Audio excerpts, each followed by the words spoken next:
नमस्कार, मी प्रियांका पाटील। आपण पाहत आहात राष्ट्रीय लोकराज्य न्यूज, निर्भीड बातम्यांचे व्यासपीठ।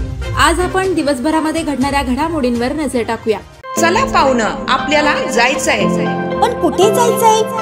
टाकळी ढोकेश्वरच्या हॉटेल वैष्णवी मध्ये जायचंय। म्हणतात तिथे खूप छान जेवण मिळतं।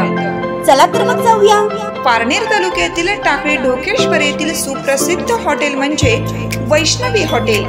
या हॉटेलची चवच लई न्यारी। पाहुणं, एकदा या, हॉटेलची चवच लई न्यारी। अस्सल मांसाहारी प्रेमींच्या जिभेचे चोचले आता पूर्ण होणार, ते फक्त हॉटेल वैष्णवी मध्ये। या ठिकाणी सर्व प्रकारच्या पार्टीच्या ऑर्डर स्वीकारल्या जातील।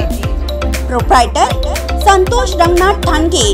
संपर्कासाठी मोबाईल नंबर 8830578505।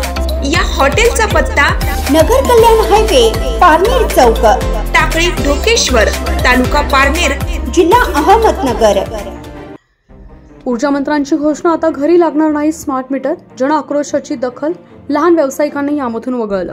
मागील काही दिवसांपासून विजेच्या स्मार्ट मीटर विरोधात सुरू असलेल्या जन आक्रोशाची दखल राज्य सरकारने घेतली आहे। घरगुती वापरासाठी स्मार्ट मीटर लागू केले जाणार नाहीत, त्यासाठी पूर्वीचीच पद्धत कायम राहील, असं उपमुख्यमंत्री व ऊर्जा मंत्री देवेंद्र फडणवीस यांनी शुक्रवारी जाहीर केलंय।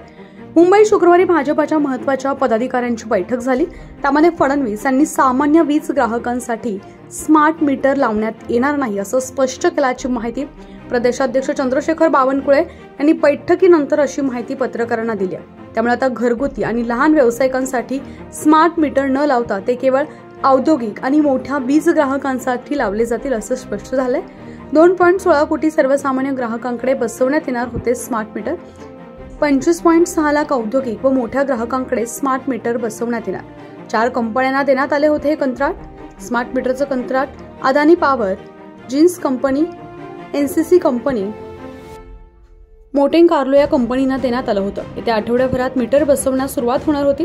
आता मात्र देवेंद्र फडणवीस यांच्या घोषणेमुळे सामान्य वीज ग्राहकांकरता स्मार्ट मीटर लावले जाणार नाहीत, हे देखील यावेळी स्पष्ट झाले। लोकसभा निवडणुकीच्या आधी स्मार्ट मीटर विरोधात नाराजीचे सूर उमटले होते।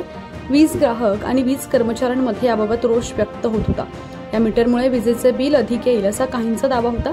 सध्याच्या पद्धतीत वीज कर्मचारी रीडिंग घ्यायचे, वीज बिलांचे वाटप करायचे, त्यामुळे कर्मचाऱ्यांच्या नोकऱ्यावर स्मार्ट मीटरमुळे गदा येईल असं कर्मचारी संघटनांचं एकंदरीत म्हणणं आहे।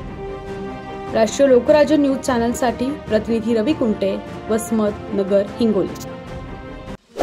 ताज्या बातम्यांसाठी आणि अपडेट्ससाठी राष्ट्रीय लोकराज्य न्यूज चॅनलला सबस्क्राईब करा, तसेच लाईक आणि शेअरही करा।